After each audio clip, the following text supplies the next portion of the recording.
you have asked a very smart question. Listen to me. Listen to me. When you marry somebody, or you're in a relationship with somebody, especially in marriage, now you can say that this is my don'ts, or this is my local area and my go area. But you are not saying that because the person shouldn't go there. If you go there, wahala will come. No. Even though, like, I don't like this, I don't like that. But when what you don't like, when the person does, or if the person does it, you shouldn't get angry, because you're going to stay with the person the rest of your life. So even though you are supposed to tell the person that, Charlie, me, I don't like this thing, I don't like this thing, I don't like this thing. Even though you tell the person, but when the person do what you don't like, you have to pardon the person. If you claim you love the person, you know that there are some people who are too rigid. For me, I don't like this. For me, if you go here, then hey, they don't do that. You see, if you claim you love somebody, if the person does something you don't like, you have to pardon the person. So people who are too rigid, and there are some people, they are too melancholic. They want everything to be perfect. I put this thing here. Why did you take it? I put this here. Why did you put it here? If you are like that, you can't marry. So even though you should let the person know your do's and your don'ts, your likes and dislikes, but when the person cross the boundary, you will need just overlook it. Have I spoken sense? If you are too rigid, you can't marry. And listen, there is this funny thing. Listen to this. No one should forget this. There's this funny thing. Should I say funny? Okay, there is this funny thing God does. What is it? God puts two opposites together. God will never put two,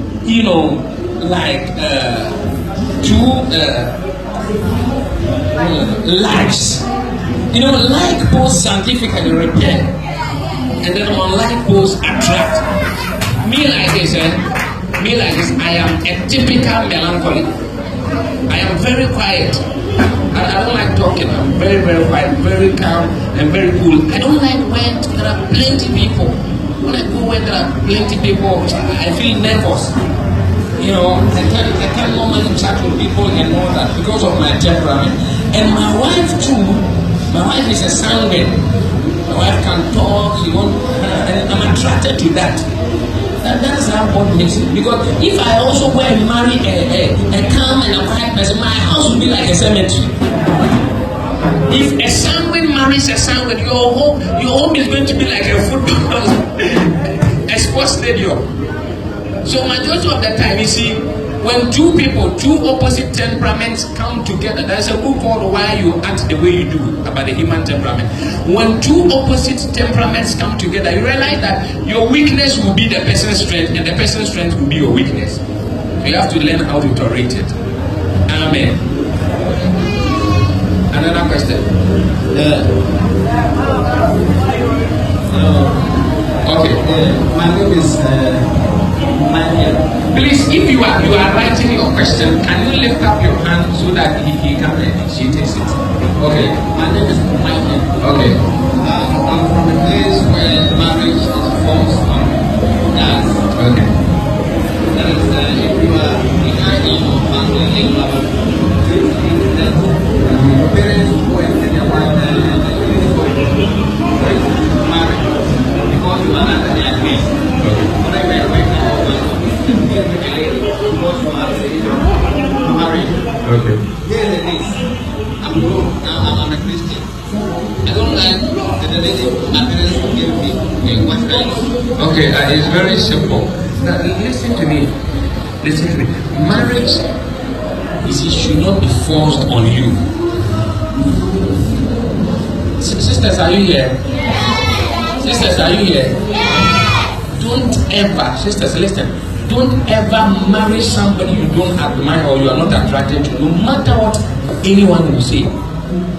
So if your parents are imposing a lady on you, what you have to do is that you have to sit down and reason with your parents. Because you see, when you marry, no one is going to take care of the lady for you or your home. You are going to take care of your home. And then when you marry and you are going through challenges, no one is going to sustain it for you. You are going to sustain it. So what you have to do is that you sit down with your parents, logically tell them that no, you don't feel you are ready. And even that person you don't like that, if they don't agree with you in life, and everyone have somebody he respects.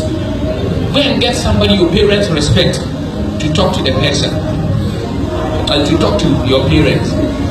But let me tell you, don't ever put your head in a marriage where you know that you don't like the person. Don't put your head over there. The marriage won't work.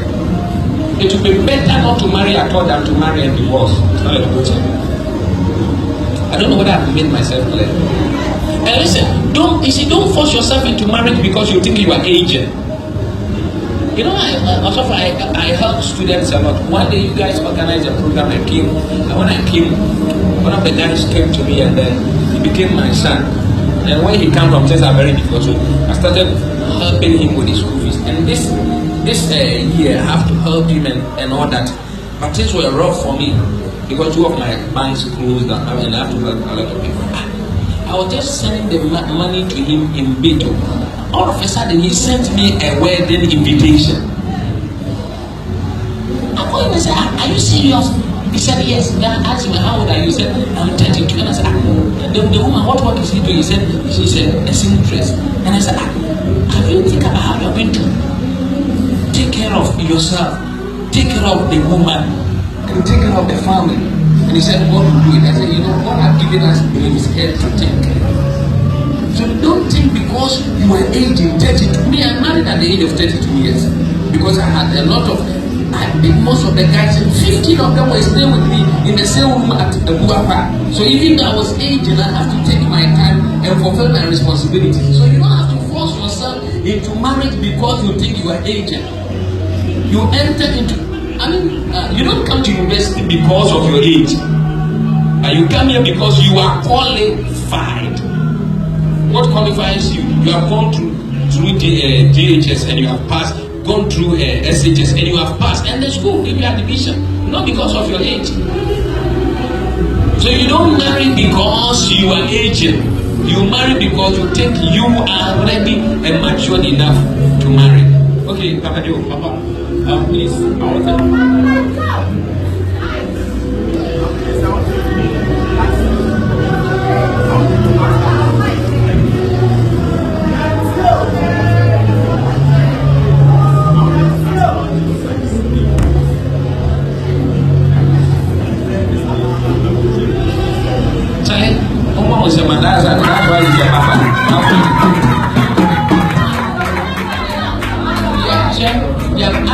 I was going to say it, and you reminded me. You have asked a very important question. When I was in a relationship with my wife, even when the Lord told me we started a relationship, before the counselors in her church will start the counseling, they told us to go and check our status, the blood group, HIV, whatever, five tests before they will even start the counseling. So most of the churches, some of you are in these strong churches, they will never start the counseling because it's terrible. One of my daughters, she's sickly. Oh my God! One day she almost died of me because her body was going through so much pain. She was in the medical school, was going through so much pain, and all the time she has to take drugs all the time. Because if your blood is not compatible and then you marry, you give birth to sickly children. And the amount of money you use on them. Well, one prophet said that he went to preach in a church, and then the kids of the minister of God came to the prophet and prophet, mom and dad are very wicked. I said, why are you saying these nice people are wicked? He said, they know that when they marry, go through this pain, and then they married. Because they are all the time going through pain. That's my daughter. That pain have even affected her leg. And doctors said that at the age of 18 she would die. But thank God she has completed the medical school and still alive. But you have to take a lot of drugs. And that is why when you propose to somebody, you shouldn't even start kissing and sleeping, because there's something called soul time. When you start kissing, exchanging of saliva and sleeping, a very strong bond is created between you. So you know that this thing is not going to work, but it will be very difficult for you to break. You know the issue of ex, if you're in a relationship with somebody and then you break the relationship and marry somebody else, if you don't take care and you meet your ex, something will happen. Yes. Even though you may not like the person, but because of that kind of attraction. You know that a lot of people are married have like 4 kids. 2 of the kids are for the husband, 2 of the kids are for the ex. That is why I was saying, make sure you are kept from God, because God will never, it is always God. God will never tell you to marry somebody that you know that when you marry the person you're going to have a problem. So it's a very powerful question. Powerful question. Amen. Amen. Daddy, please, I want to answer the question. You know, basically, sometimes I'm confused about some certain things. You know, like, you are a spiritual person and you want to accomplish, or you want to be comfortable with yourself, like maybe your education background and your spirituality aspect, before you enter into a relationship. And let's say people will be telling you, or maybe even your parents will be telling you that we don't want you to quench your spirit, or we don't want you to go down. So as soon as possible, we will need you to get married to prevent you from those things. And you yourself, you are feeling it from your heart that you want to accomplish some things before you enter into it. Okay. Before I answer that, right? Sit down. God bless you. Before I answer that, right? If you are a young man and you are serious in the ministry, you have to marry early. Yes. If you're a young man and you are serious in ministry, you have to do what? The reason, what I mean by marrying earlier, what I mean by marrying early, please are you here? And the fact that I'm saying you should marry early, I'm not saying don't marry unprepared. I'm not saying marry unprepared. But make sure you prepare yourself and marry early. Because when you marry early, it will save you from a lot of troubles. But what he said, don't allow people to force marriage on you. Make sure you are really prepared before you marry. And listen to me, listen. There's one thing all of you shouldn't do. Don't enter into a relationship if you are not emotionally mature. When I say emotionally mature, the ability to control yourself. Because the moment you enter into a relationship, you expose yourself to the danger of fornication. And you have the ability to control yourself, because, hear me and hear me well, if you sleep with the person you are going to marry, before you marry the person, you've laid the foundation of your marriage on the devil. You invite the devil into your marriage. You will pay for it here. Yes. Unless God help you. Because a person, you have opened the door for the familiar spirits in your family, the familiar spirits in your family, to go into your future, to destroy your children. So if you enter into a relationship, make sure, and you want God to bless it, make sure you run the relationship with the word of God. If you disobey God in your relationship, don't expect God to be in your marriage. So you see, don't put yourself under stress and temptation. You know that to control yourself is a problem. If you know that control yourself is a problem, don't enter into a relationship. Make sure you are able to control yourself. You know, there are some people, before they will become born again, they were sexually active. And then when you become born again, it becomes your weakness. You have to make sure you work on it before you enter into a relationship. Either than that, you are in a relationship as a Christian and doing what you are not supposed to do. A lot of Christians are in a relationship and doing what they are not supposed to do, and you are bringing a lot of cases, inviting a lot of troubles into your marriage. So make sure you are emotionally mature. Let me say this. One day I went to, when I was preaching to you, I said it. One day I visited one of my sons, very, very anointed. And then the lady he wanted to marry was with him. And I said, hey, also this is dangerous. Be careful. When I said that, when he was angry, the lady told me. So I decided not to talk this matter again. 6 months, the lady called me that she's pregnant. And and the guy wanted her to abort it because he's popular. If he doesn't abort it, it will be a problem. One Pensa president in UCC impregnated one of the members. This body does not respect us. So you have to apply wisdom. That is why it is said by marriage counseling expert that, you see, the longest you should keep in relationship is 2 years. Because you feel like sleeping with a person. If you see somebody you love and you are attracted to, when you propose to the person and then you start talking to the person in the morning, in the afternoon, in the evening, WhatsApp, and you realize that the emotions you have for the person will begin to increase. At the point you can talk to your sweetheart on the phone for a long time, you realize that if the person is dead, you do what you're not supposed to do. Sometimes you feel like sleeping with the person. So if this thing is going beyond like 3 years, when I was in a relationship with my wife, I was in a relationship just for 1 year. At a point, right? At a point, when we talk, we would talk, and then at a point, we feel like doing something with the person. So at the point, I will cut the call. She didn't understand it, but I will cut the call. Reduce the call. Because the more, you see, communication generates affection.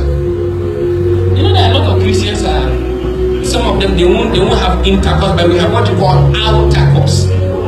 Outer course is kissing, you are holding the person and more closely. Jesus said, even if you see somebody and you lust after the person in your heart, you have already committed fornication.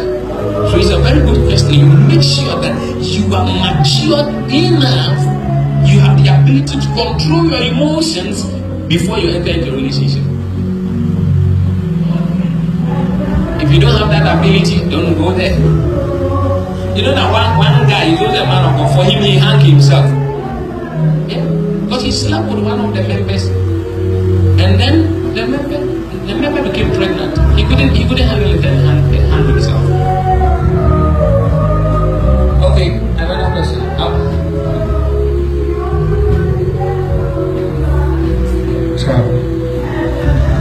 Can you stand up so that we see you? Can you bring me the ones in the paper? Are you being blessed today?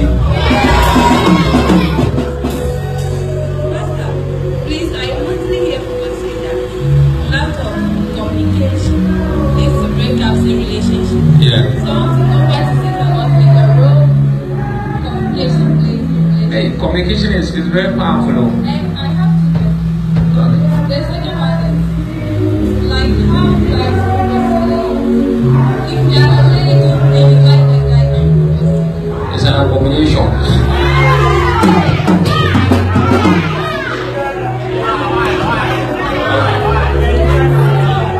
Listen.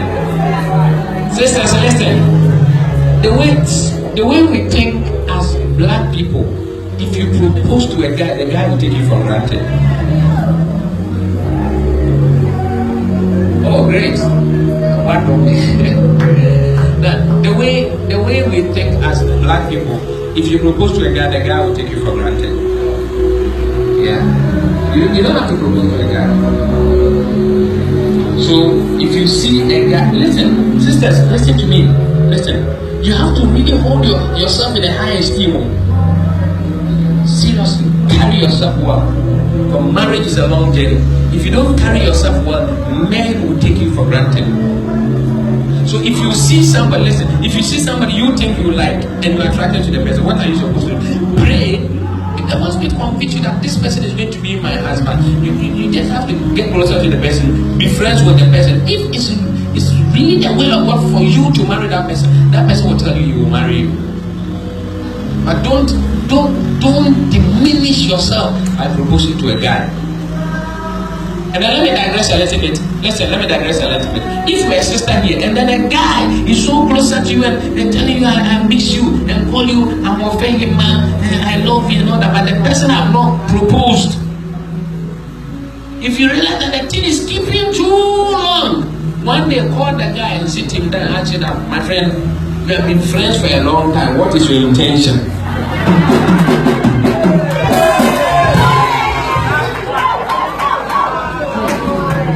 You know the reason why? At this age, you are at a very critical age. You see, potential guys who are interested in you because of this guy will not come around. Oh, yeah, come on. When we close them, this guy come and take your Bible and then hang your Bible, take your bag and then hang your bag. And then when you are entering the auditorium, he will tell you stand there, and then we look for a chair and clean the chair. Some brothers to their mouth is in POP.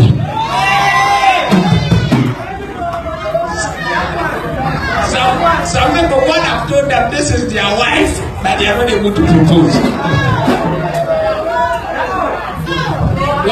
One day, a brother like that, he was friends with this sister. Deep down in his heart, he knows that this is the wife. He was not saying anything. So one day, he went to the sister and said, "Sister, I'm going to the Achimota forest to pray for 40 days. Do you have a prayer request?" The sister gathered momentum and audacity and look at the brother's face and say, "You are my prayer request." Now at the end of the Achimota forest,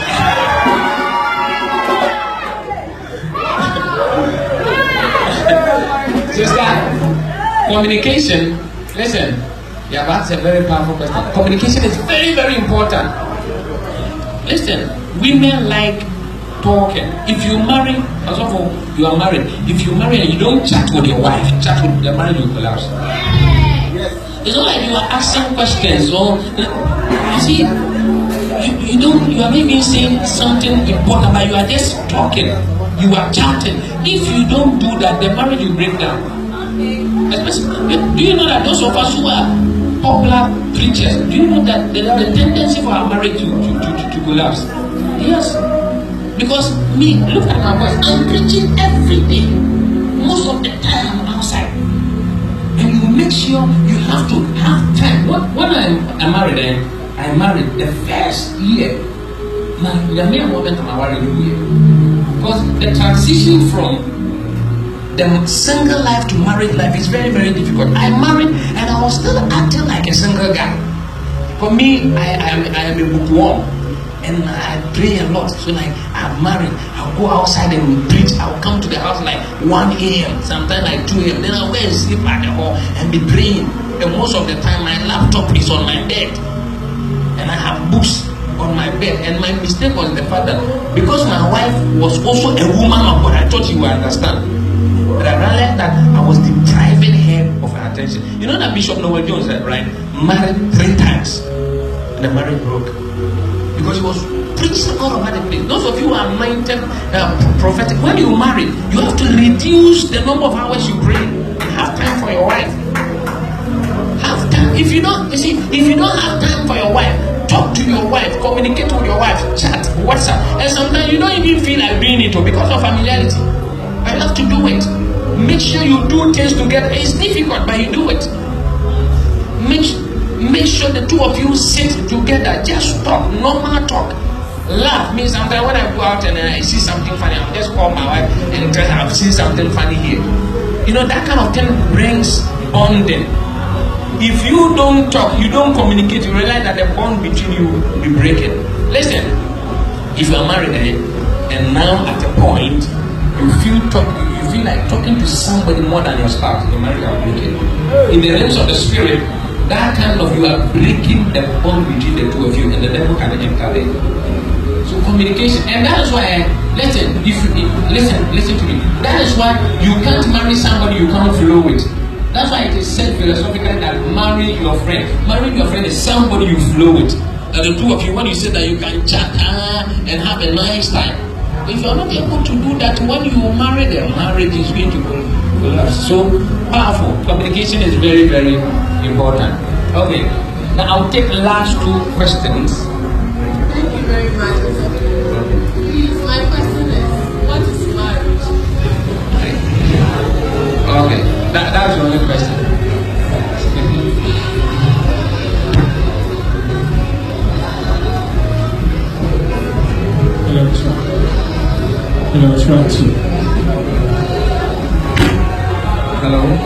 Hello. Okay. Another question. But this thing I have to write a whole book for you. Did I have a question? But Did I have a question? Okay. My question is, I observe that this our generation, self-control is very difficult for us. Okay. But how can we control ourselves? Okay. It's powerful. Now, what is marriage? Now, let me paraphrase it. Marriage, we basically marry for companionship. Basically. And that is why, sometimes we say that if you don't love somebody, don't marry the person. When we talk about love, we're talking about flowing with the person. If you can't flow, especially those of you who are going to do ministry, if you can't flow with a sister, don't marry the sister. Because you realize that a lot of ladies will be attracted to you. You have a lot of daughters you are attracted to who flows with you. If you don't take it, you do what you are not supposed to do. So marriage is basically for companionship. If somebody is your companion, if the person is your friend, you can laugh together, you can share fun together and all that. So basically, we don't marry because you want to give birth. And women, listen to me, change this philosophy. You don't marry because you want to be happy.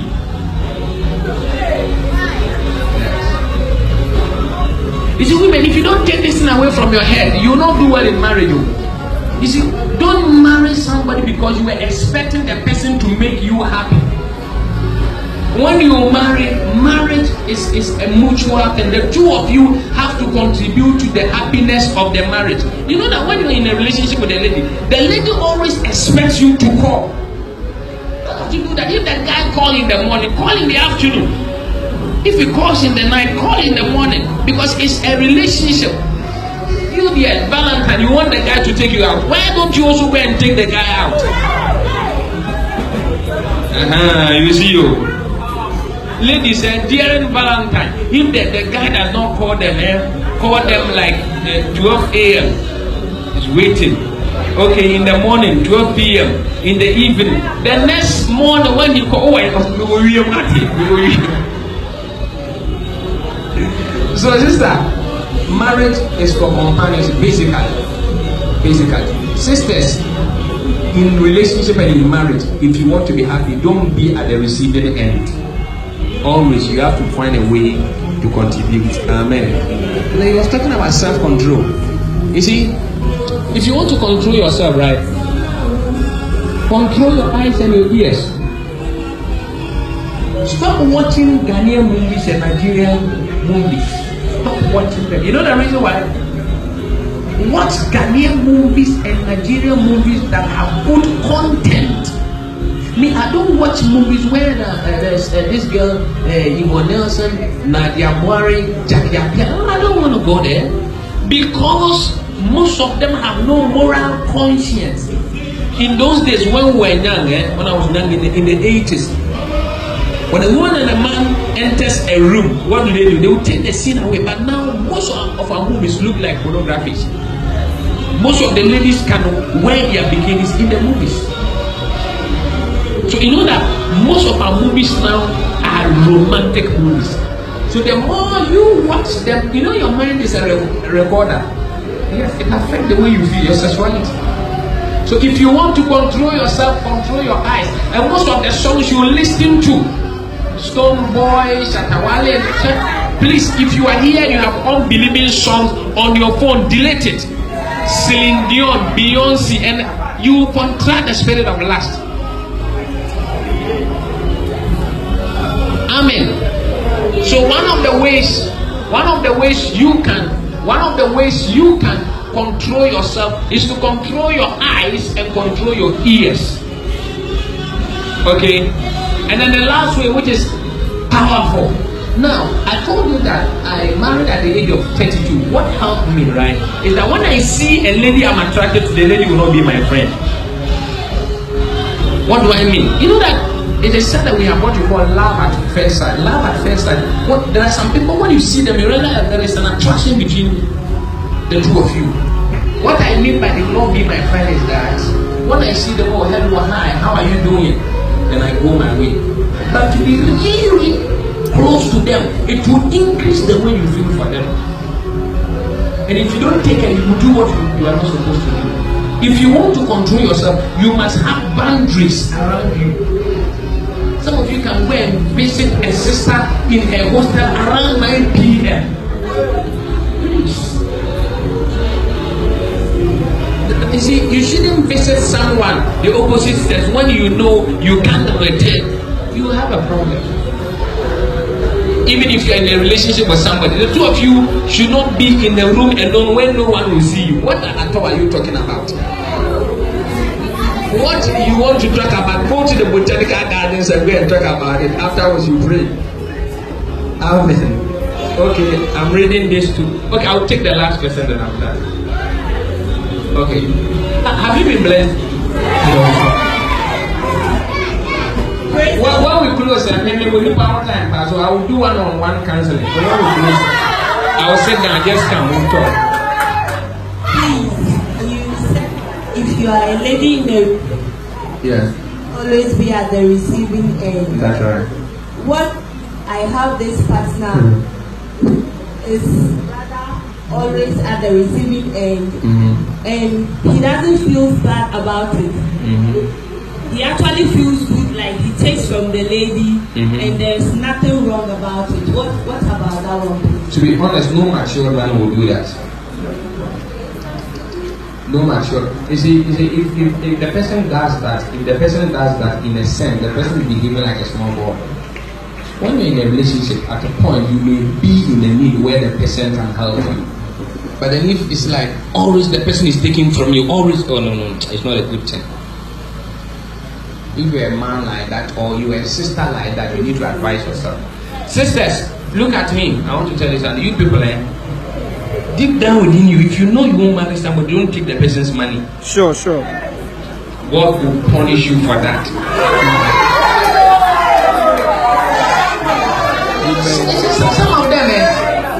Some of them, a man is taking care of them, but in them they know they won't marry the man.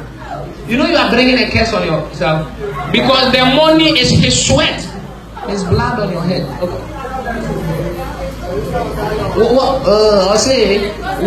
Listen. She said, what if you have told the person and the person is still bringing it? Don't accept it.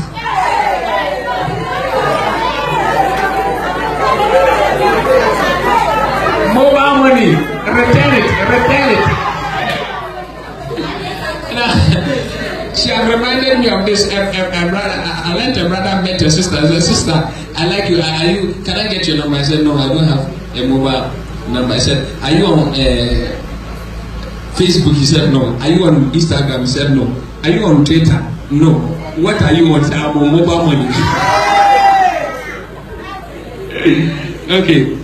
There is something that people say that marry someone you love.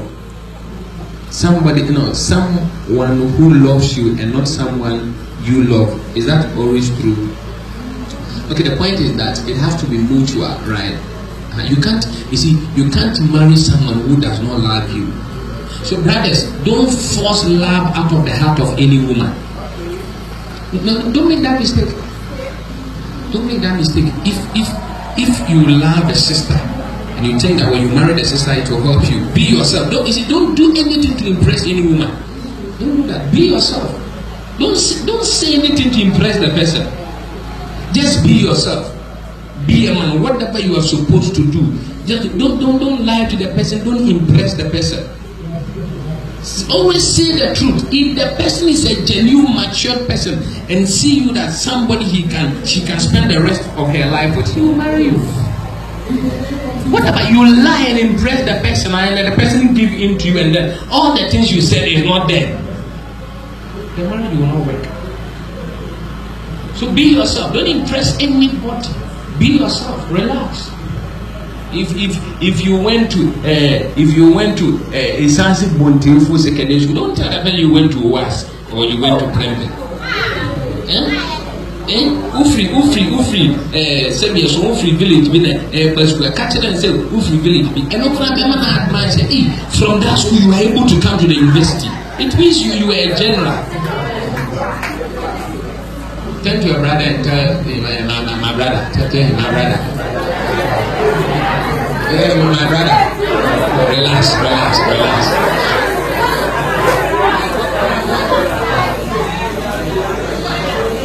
Okay. The last question said there are men who see it as that women.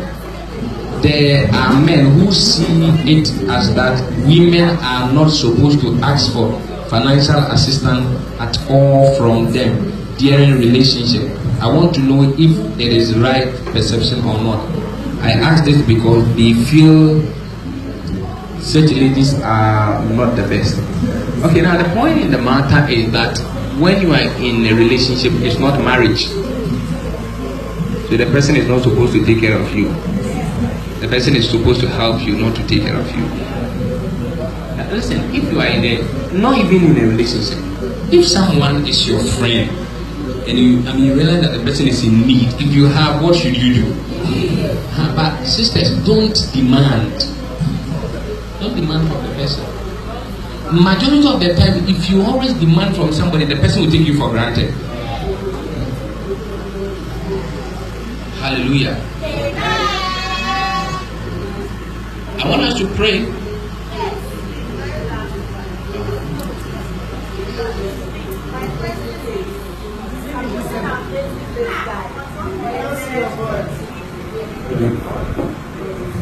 Supposing I'm dating this guy, we are courting, preparing ourselves to get married, and then being very sure that we'll marry each other, we have decided to acquire a property together or buy a land together. Please, there's something wrong about it. Don't do that. When you're in a relationship, don't start saving together. Don't borrow money from the other person. Don't do that. Do that after the marriage. Okay? Because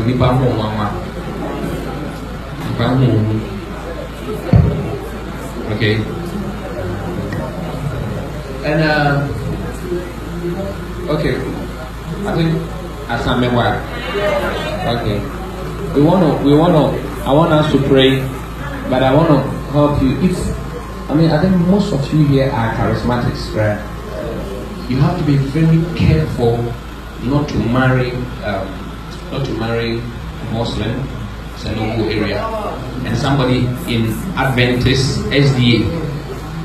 No. You know, we and SDA, we don't serve the same God. Do you know that? Let me explain. Now, I am an Assemblies of God person, right? I'm married, my wife is a Baptist. So now, you have to join me in Assemblies of God. That is the church tradition. If somebody is in CCC, so this sister is in CCC, and this brother is in Presby. If this brother marries this sister, the sister has to join him. In SDA, if I'm in Assemblies of God and I marry this sister, she will not join me. So I'm asking myself a question. If we are serving the same God, why won't you join? And their pastors will not bless the marriage. Yes. Your marriage will not be officiated. I've been to SDA for 13 years, and most of my cousins come from that church. Your marriage, if you marry outside their church, your marriage will not be officiated in their church. So I was asking my sisters a question that if you are going to marry, the bottom line, all of us, the bottom line is the word of God. So you make sure that the word of God and the fear of God is in that person. But my sister said that if this person is not in Adventist, they are not going to marry the person. So if we are all serving the same God, why won't you follow me? And why won't you marry me? And they have different doctrines from you. You speak in tongues. They don't believe in tongues. You believe in I've seen this, I've seen that. They don't believe in that. So when you marry them, don't follow. You say, sisters, one of the strange things you can never do is to follow your heart. Don't follow your heart. Follow your head. And follow the leadings of the Spirit. Because a lot of people have married like this and the marriage have collapsed. And all of you here are Pentecostals and Charismatics. You have to be very careful when you're going to marry an Orthodox. Make sure that Orthodox believe in the things you believe in. The way you pray, the way you understand spiritual things, she also understands spiritual things like the way you understand spiritual things. Because doctrines, perceptions, paradigms can easily destroy your marriage. Easily. Amen. And try. Listen to me. An Ashanti can marry an Ebe. An Ebe can marry an Ordner. Me, I'm an Enzima. I was told I should come home to come and marry. That all my uncles have married the Ashantis and Francis, so if you come home, become a man. I said, no, me, I won't marry an Azima. I'm going to marry a Christian. And all my uncles who married, whatever, all those who married in Zimbabwe, they married Kafulas. So it's not about marrying somebody from your tribe, or it's not about marrying somebody from a different tribe, but it's about the fear of God. Amen. Okay, can you get up? Hold somebody by the hand. We are going to pray only 2 prayers. You know the first prayer we are going to pray? It's a very serious one. Look at somebody in the eye and tell him or her, my brother, when your heart is on fire, smoke enter your eyes. Smoke enter your eyes. When your heart is on fire, smoke enters your eyes. Smoke enters your eyes. Do you know that? It means that when you are in love, sometimes you don't see clearly. So we are, you know the first prayer, you may think it's a funny prayer, but I'm very serious. We are telling the Lord, you know there are some people, they are in a relationship with somebody happy, but they don't know that they are walking with their graveyard. They are dating their coffins. So the first prayer we are praying, we are telling the Lord that if my sister or my brother is in a relationship that will destroy his future or their future, we pray that that relationship will break. Say, my father, my maker. My father, my maker. Please, I'm serious about this.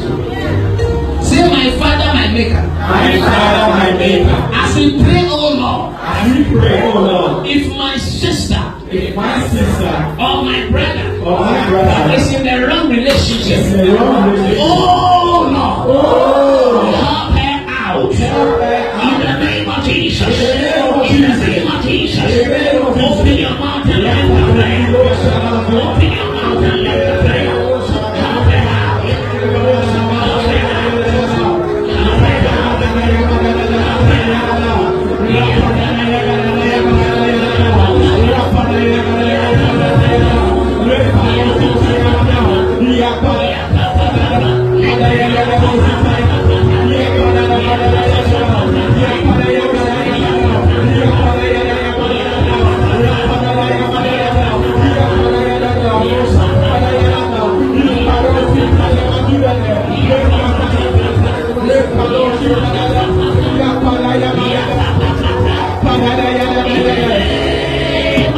Jesus Christ. I want to say something serious, so I want you to listen to it when we pray. My brother, one day I went to CCC to preach, and I was preaching about purity, how the sisters should keep themselves. When I tell you, one woman came to me, she was like 45 years. She came to me, she was crying. She had 45 and 17. She was crying, she said, "Man of God, all the things you are telling me now, I don't believe them anymore. Because I married when I was 32 years and I was a virgin. And now my marriage has collapsed. I kept myself for God. And now I have 2 children, I have to suffer and take care of them."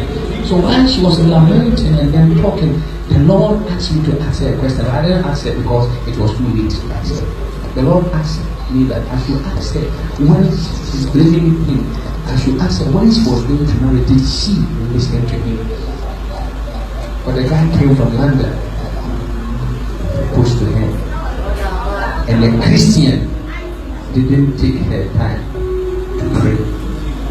We are lifting a prayer. There's a scripture most men of God and people misinterpret it. He said, delight yourself in the Lord, and he will give you your heart desire, the desire of your heart. You see, we misinterpret that scripture. The scripture is not saying that serve God and God will give you what you want. But the scripture is saying that serve the Lord. Delight yourself in the Lord. Commit yourself to God, and God will teach your heart the right things to desire. Because most of the time, our heart desires the wrong things. But when you commit yourself to God, you fast, you pray, it gives you a spiritual maturity to desire the right things. Because most of the time, we desire the wrong things. We are lifting the prayer, we are telling the Lord, lead me to the right person. The Bible said that He will lead you beside still waters, not troubled waters. So Lord, lead me beside still waters. Lead me to the right direction. In the mighty name of Jesus. In the name of Jesus. Open your mouth and lift up prayer. Lead me to the right direction. Lead me to the right direction. Lead me to the right direction.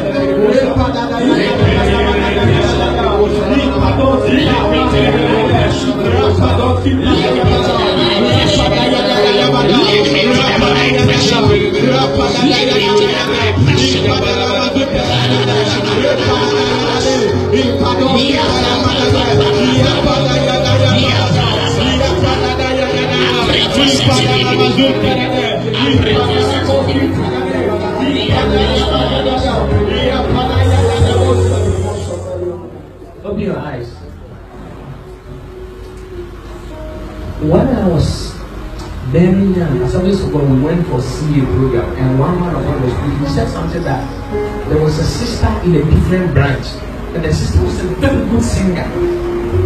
So whenever they go for program, this sister was sing. So he fell in love with the sister and wanted to marry the sister. But every time he think of proposing to the sister, the Spirit of God will commit him to stop. So the Lord told him to wait upon him for 3 days. So he went for waiting for 3 days. He said on the 3rd day he had a dream, and on the dream he saw a bar like this, and 2 fowls were hanging on the bar, dead. And the Lord told him that this sister you want to marry. When she was in the Lord, she commented her horse and her womb is damaged. So when you marry this, you will live better. So if you want to become good, he said to confirm what the Lord told him. She went to the sister and said that the Lord will do something to your own prayer. And the sister told me. The man of God not went upon the Lord. He would have married a wrong person. We are letting the last word. You are telling the Lord. There are some sisters standing here. Listen, there are some sisters standing here. You see, most of the time when you sleep, you see a man with you. That's what we call spiritual marriage. It will fight against your marriage. It will destroy your marriage. If you don't contend against that, it will destroy marriage. We are lifting a prayer.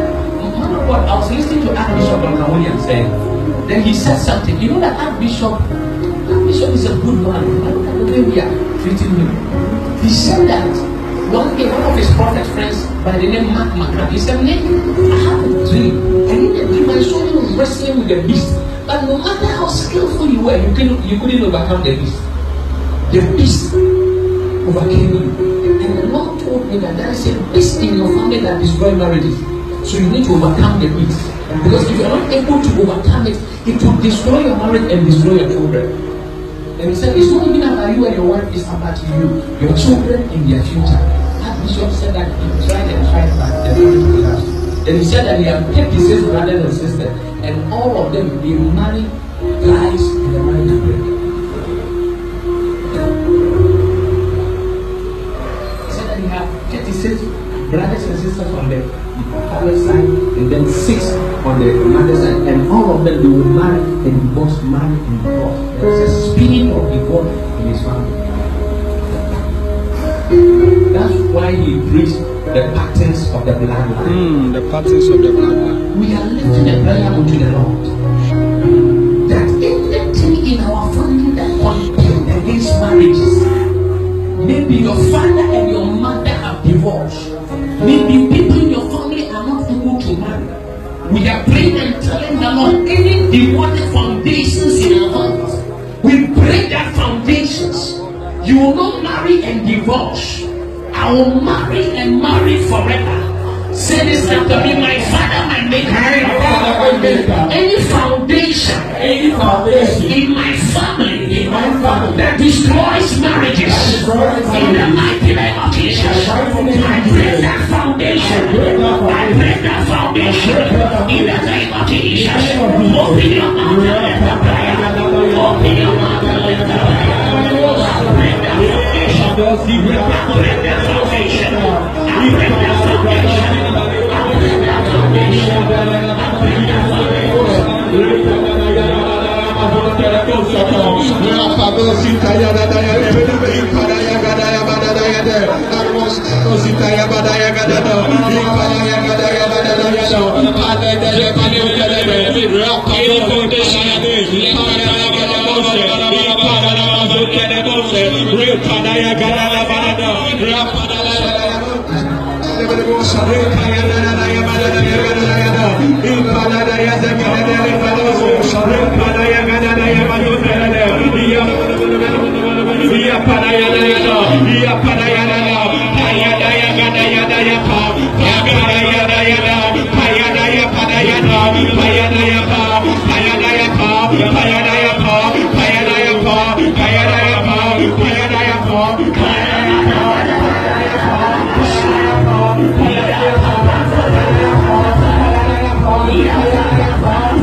Jesus Christ. Listen, I want everyone of you to look here. Look here. Listen. When we're praying, the Holy Spirit spoke to me. The Lord spoke to me when we were praying. The Lord said I should warn some of you. And the warning is that some of you are the lights in your family. So we expect you to live right for Him. Some of you have no idea the mandate of God on your life. So you can't just live your life just like anybody. Look at David. There was a case in David's family for 500 years. Because Judah was supposed to produce kings for Israel, and then he slept with his daughter-in-law, so he brought a curse in the family for 500 years.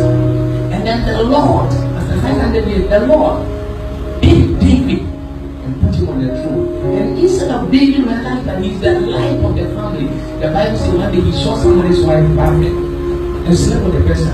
And after you have done that, the prophet of God walked up to you and said, you, because of what you have done, you have brought the spirit of torture and affliction back into the family. So his firstborn, Absalom, slept with all his father's wives in the afternoon. And then his own son called Amnon slept with his own sister. And Solomon, the wisest man that ever lived, sat on the throne and married 1,000 men and 1,000 women. And can you imagine? The wife of Solomon, they get the heart from God to other gods.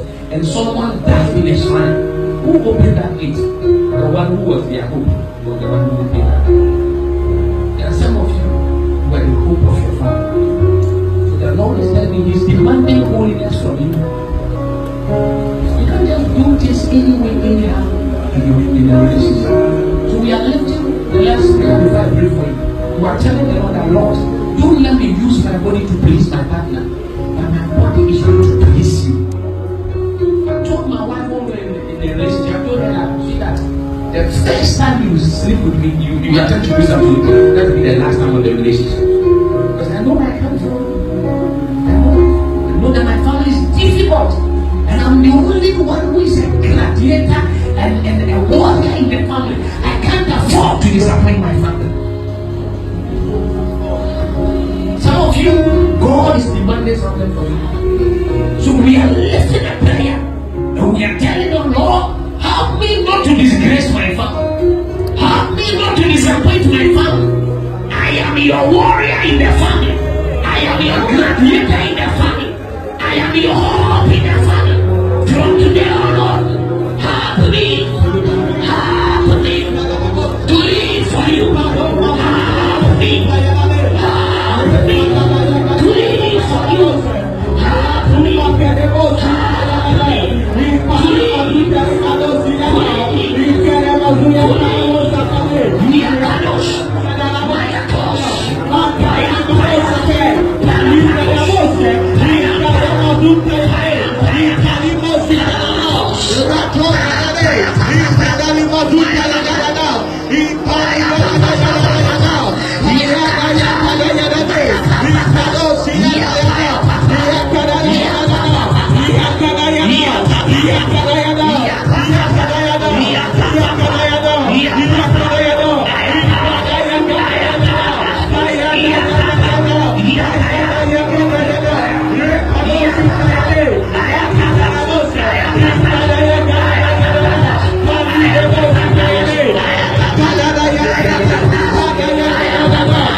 Please open your eyes. I want to pray for you. While we're praying, President was telling me something or asking me a question. He was saying that those of us who didn't know all the things I'm saying, and then mix that in our relationships. What are we supposed to do? Some people have caused abortion in their relationships. Some people have truncated in their relationships. Some people have to choose the wrong relationship. But you know something about God? He's a merciful God. God is merciful. That's why God can choose a prostitute and clean the prostitute out, and this prostitute can be a wife of a pastor. Our God is gracious.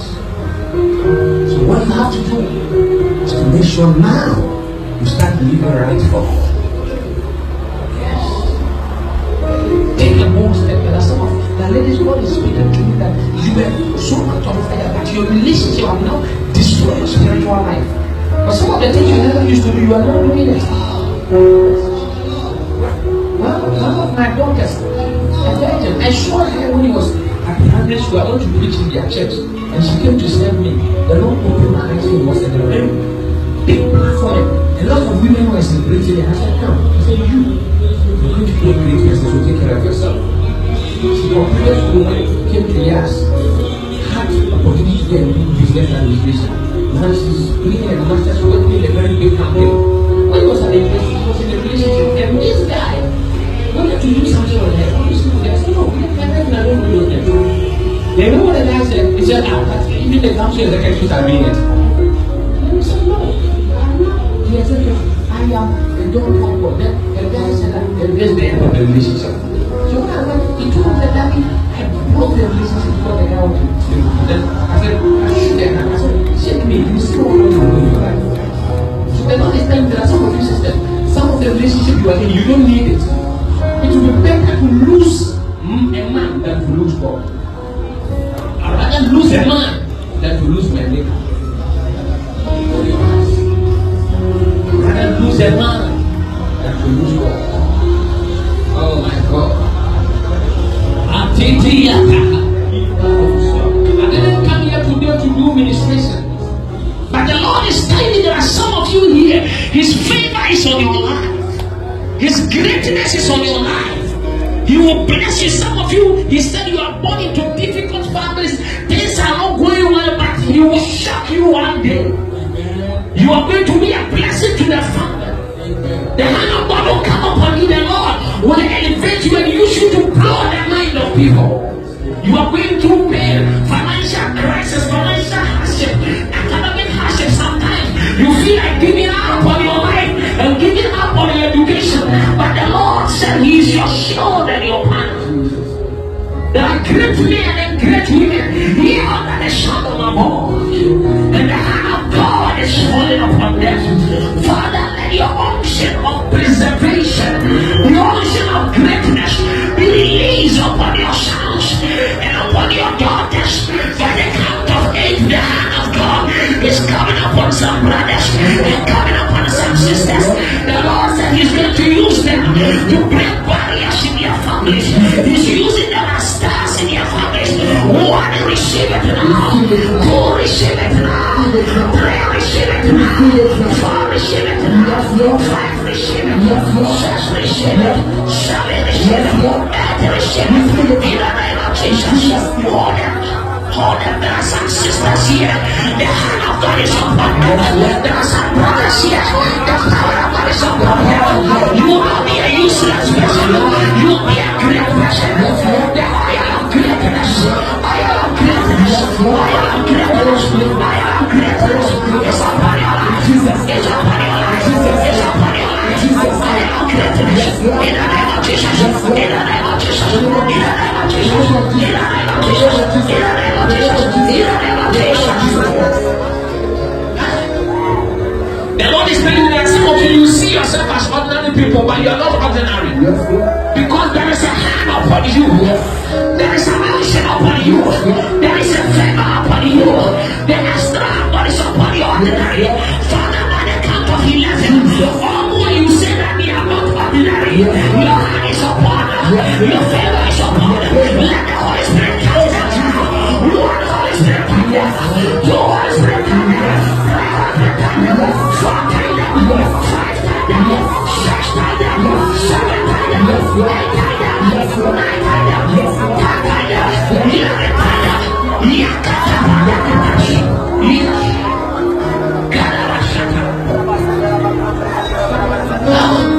There is something was standing here.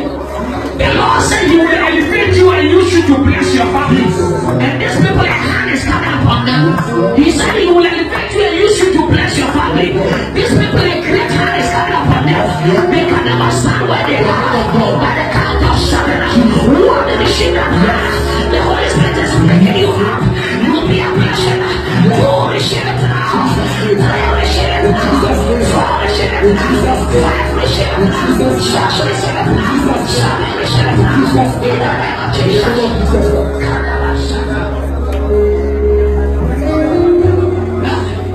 The spirit of greatness is hovering over this house. It's hovering over this assembly. I see some people, the oil of favor is dripping on them. It's dripping on them. Akaluwatana gudu. Akaka ikete akoko. Ibutu akaka ikolo gudu. Okeke imboko ogidi akaka. Ikolombo ibutu akuku akaka. Ikele gudu akaka. Apollo. Akuku an anointing is coming upon you. And this anointing will give you the oil of speed. It will give you speed. It will give you overtaking. There are some people standing here. The Lord said an anointing is falling on them. And this anointing will give them speed. People are able to accomplish. Family, you will accomplish it. Receive it now. Receive it now. Receive it now. Receive it now. Receive it now. In the name of Jesus.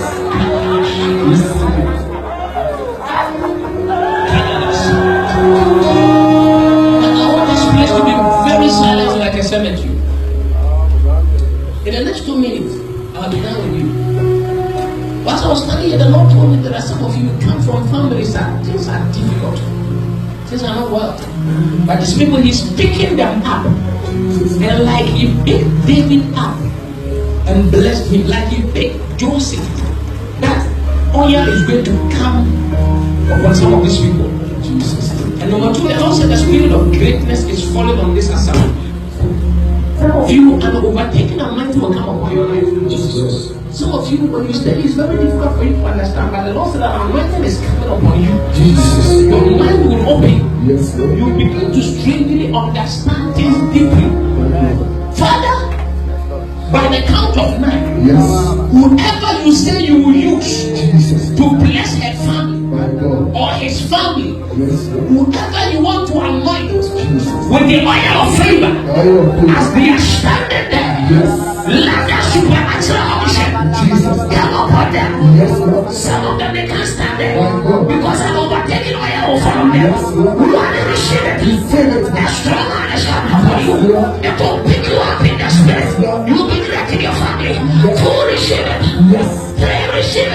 it. Fall, receive it. Receive it. Five, receive it. Receive it. Six, receive it. Receive it. Seven, receive it. Receive it. Eight, receive it. Receive it. Nine, receive it. Receive it. 10, receive it. Yes, sir. Yes.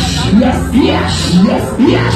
Yes. Yes. Yes, sir. I see the spirit like a dove settling on the head of some people. My God.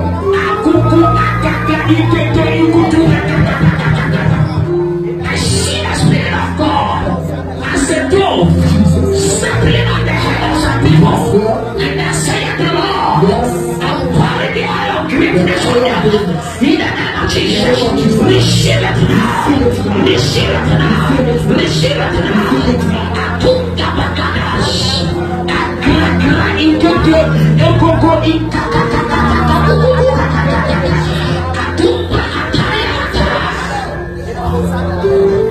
there are some people here. There is a barrier in your family. Nobody is able to cross. But the Lord is telling me He's placing a barrier breaking anointing over your life. You will break that barrier. Father, touch the barrier breakers. Touch the barrier breakers. Touch the barrier breakers. Touch the barrier breakers. Let the oil touch them. In the name of Jesus. There are some of you who are barrier breakers, and that unction is falling upon you. By the count of 10, the barrier breaking unction is falling in the house. 1, receive it. 2, receive it. 3, receive it. 4, receive it. 5, receive it. 6, receive it. 7, receive it. 8, receive it. 9, receive it. 10, receive it.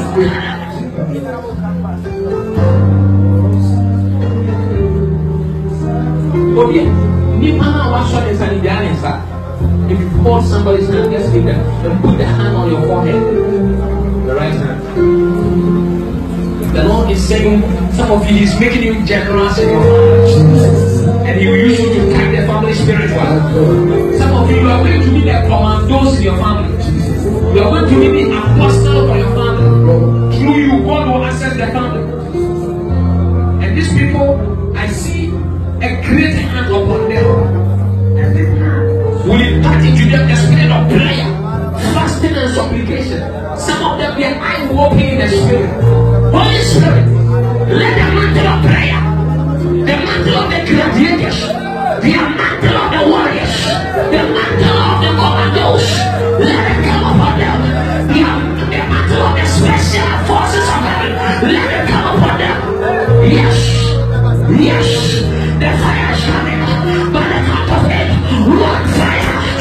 Some of you begin to feel the fire within you. 2 fire. 3 fire. 4 fire.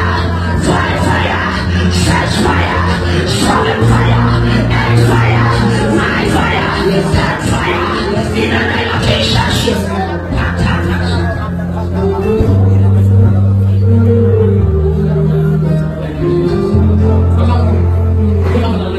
Please open your eyes. You have an anointing already. If you don't have, you have some. But if you don't have something, give me water. Okay. Please open your eyes. And as a prophet of God, I listen to God wherever I go. The Lord said I should raise funds for this ministry. The Lord said that I should start from 70 cities, and I should call 12 people to sow a seed of 70 cities. And as these people sow a seed of 70 cities, the Lord is going to open and release an anointing for perfection on their life. And this oil of perfection, it will perfect a lot of things in your life. And as you are entering the year 2019, you are going there for victory. Maybe the money might not be here, but we'll bring it later. Counting 7. As I count 7, if you want to sow that seed of 70 seeds, I want you to walk up to me. And you have no idea what will happen in your life. As you come here and touch you with the oil, the Lord is going to open mind-blowing doors for you. 70 cities.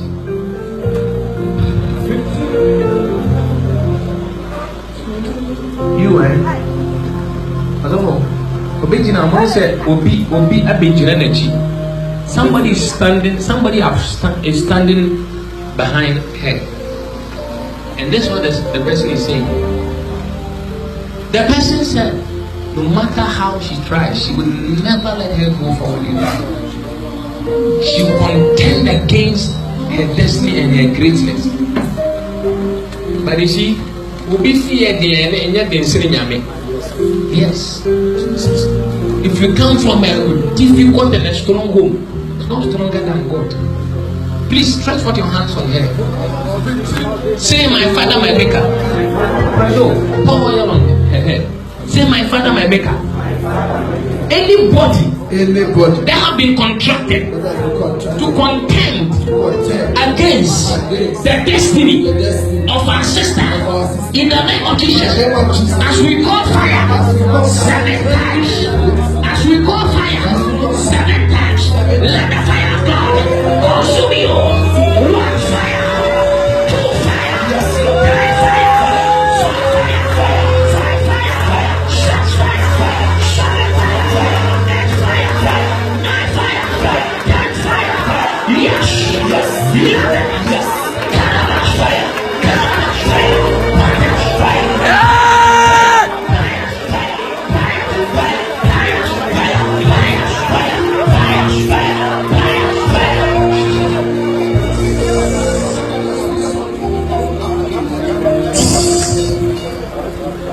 Hello. I see myself standing with this girl under a tree. And under the tree, the place is shaking as I said it was so. When I looked down, I saw that it's a pot barrel. And I said, the idea of Kobe actually be I think Kokonia the actual in a dinner and the actual and I said a black and a city a box idea. And the Lord told me that this young lady, they have bound and tied and destiny under a tree. But today, wherever they have planted and buried their destiny,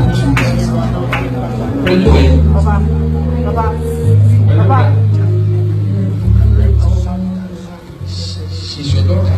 So you are pouring the oil in front of her. And you are saying, I stand in as her spiritual father. Whoever have buried her destiny, as soon as I uproot that destiny. As you do that, something will happen in your spirit.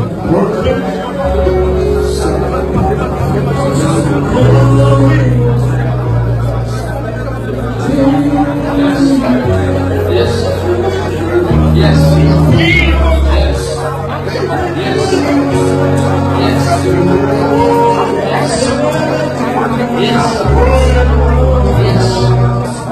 Yes.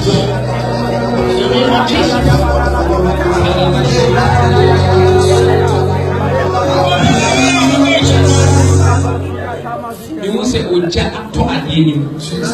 yes, there is fire. Yes. Fire in the pot. Fire in the pot. Fire in the pot. Fire in the pot. Fire in the pot. Fire in the pot. Fire in the pot. Please, President, can you put a little oil in the hands of those who have come here? Put it in their hands. 76. Please listen now. There is a sister standing here. I saw 3 angels, and these 3 angels have put a crown on her head. And I'm asking the Lord, what is the meaning of this? And the Lord is telling me, this sister, there is a spirit of greatness on her. And the angels of the Lord are initiating her into that greatness. Father, by the count of 7, any sister in the congregation, you have decided to anoint with the oil of greatness. Touch her. Yes, Lord. One, receive it. Receive it. 2, receive it. Receive it. 3, receive it. Jesus' name. 4, receive it. Jesus' name. 5, receive it. Jesus' name. 6, receive it. Yes, Lord. 7, receive it. Yes, Lord. That oil of greatness. Yes.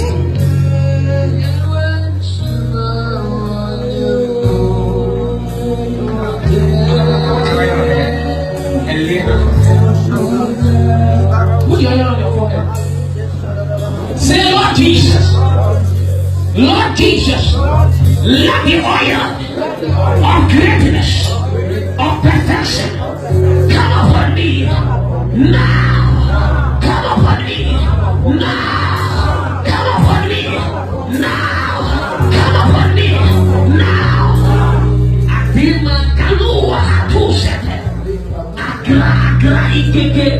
Akongolo in Indi Akuta in Pata in Koto Atisete. Let the heavens open on your life. Let the heavens open on your life. Let the heavens open on your life. Let the heavens open on your life. In the name of Jesus. Whatever I see angels pouring fire on them. And the Lord said it's the oil of fragrance. Some of them can't stand there because the oil is imparting greatness in them. One will receive it, two will receive it, three will receive it. The living in wine bless. Pray or what? Because I saw the angel of the Lord laying hands with oil on her head. And the Lord said this thing I will came out. Receive it now. Receive it now. Receive it now. Receive it now. Receive it now. You will be great among women. You will be great among women. You will be great among women. The Lord will open many doors for you. In the name of Jesus. Listen, if the money is here, come and put it in my hand. If you don't have the money here, go and take a seed and bring it as a point of contact before you break the rest. But if the money is here, just put it in my hand. Yes. Then you shake my hand. If you put it in my hand, you shake. Yes. But then if the money is not here, you bring some for a point of contact. Then, I don't know if at all should we tell you to have any as of you.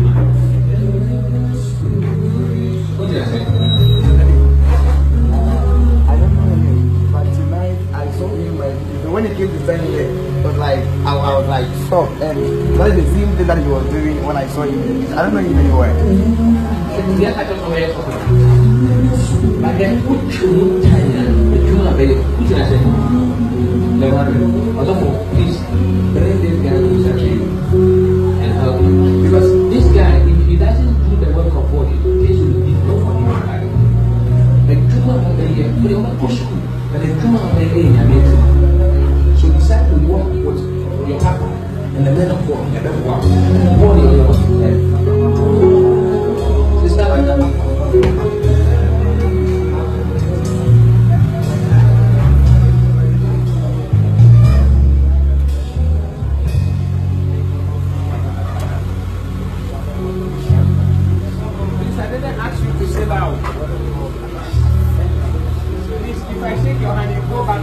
I didn't ask anyone to sit down. Don't sit down. If you break the point of contact,